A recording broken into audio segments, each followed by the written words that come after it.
CS మీదనే అన్ని contempt of court వచ్చినాయి వారి ప్రభుత్వంలో, టీఆర్ఎస్ ప్రభుత్వంలో. మరి ఎవరు ఎప్పుడు కూడా మాట్లాడేది మరి ఒక వేరే పార్టీకి వేరే ప్రభుత్వానికి వేలు పెట్టి చూపించే ముందు వారు గతంలో ఏం చేసిండ్రు అనేది కూడా ఆలోచించుకోవాల్సిన అవసరం ఉంది. టీఆర్ఎస్ నాయకులే మీకు తెలుసు, ధరణి పేరు మీద వేల ఎకరాలు లక్షల ఎకరాలు కొలగొట్టిరు. కాస్తు కాలం ఏదైతే ఉందో అది తీసేసేసి ఇక్కడే కాదు హైదరాబాద్ చుట్టుపక్కల ప్రాంతాల్లోని భూములు కానీ తర్వాత ఈవెన్ రూరల్ ఏరియాలలో అన్ని నియోజకవర్గాలు అక్కడక్కడ వారి నాయకులు టీఆర్ఎస్ పార్టీ నాయకులు ప్రభుత్వ భూములను కూడా వారి పేరు మీదకి మార్చుకోవడం జరిగింది. ధరణిలో ఈ భూభారతి చట్టం మా గౌరవ ముఖ్యమంత్రి గారు తర్వాత మా గౌరవ మంత్రివర్యులు పొంగులేటి శ్రీనివాస్ రెడ్డి గారు దీన్ని క్షుణ్ణంగా పరిశీలించి చట్టాన్ని భూభారతి చట్టాన్ని తీసుకొని రావడం జరిగింది. ఆగమేఘాల మీద భూభారతి చట్టం వచ్చిన తర్వాత కూడా ఇంకా పనులు అయితే అని చెప్పేసి అంటే ఆచి తూచి ఎవరికి అన్యాయం జరగకుండా క్షుణ్ణంగా పరిశీలించి వాటిని ఇంప్లిమెంట్ చేయాలి అని ఇప్పుడు సర్వే చేపడతా ఉన్నారు. మీకు అందరికీ తెలుసు, ప్రతి గ్రామాలలో డీటెయిల్ గా సర్వే చేపట్టి ప్రభుత్వ భూమి ఏది, గ్రామ కంఠం ఏది, పట్టా ల్యాండ్స్ ఏవి అని చెప్పేసి ఒక నిర్ధారణకు వచ్చి తర్వాత ఒకటిగా ఇంప్లిమెంట్ చేస్తూ ఉన్నారు భూభారతిలో.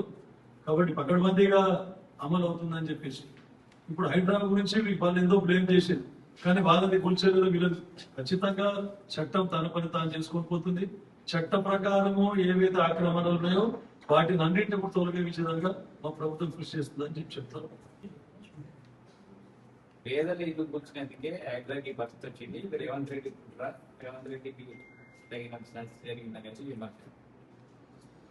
హైడ్రా అనేది అందరికీ తెలుసు, అసెంబ్లీలో చట్టం పాస్ చేసి ఏదైతే భూ ఆక్రమణదారులు వాళ్ళందరినీ కూడా భూ ఆక్రమణలు నిషేధించే విధంగా ప్రివెంట్ చేసే విధంగా దానికి చట్టం తీసుకురావడం జరిగింది.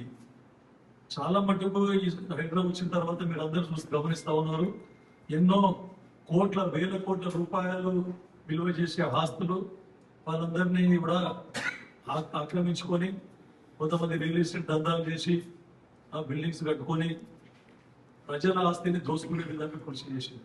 వాటిని నిషేధించాలనే ఉద్దేశంతో ఎక్కడో చిన్న చిన్నగా ఎక్కడన్నా పొరపాటు జరిగితే జరిగిండొచ్చు అంతే తప్ప ఎక్కువ మటుకు చాలా మంది మీరే చూస్తూ ఉన్నారు మీరు, ఎందుకంటే మీడియా మిత్రులకు కూడా బాగా తెలుసు, చాలా చోట్ల ఆక్రమణకు గురైన భూములన్నీ కూడా ప్రభుత్వము తిరిగి చేపట్టడం జరిగింది.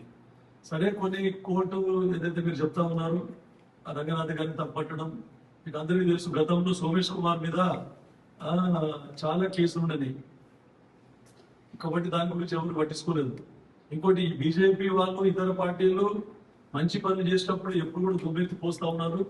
మీరు అందరు చూస్తా ఉన్నారు, ఇంత మంచిగా ప్రభుత్వం నడిపిస్తూ ఉంటే కూడా ప్రజలలో మంచి పేరు సంపాదించుకుంటే కూడా మళ్ళీ ఏదో ఒక బుద్ధ జల్లే కార్యక్రమం చేపడతా ఉన్నారు టీఆర్ఎస్ నాయకులు కానీ బీజేపీ నాయకులు. దాంట్లో భాగమే ఇది.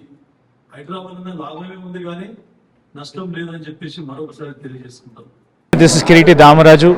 Like, share and subscribe to Saira TV. Oh, Saira!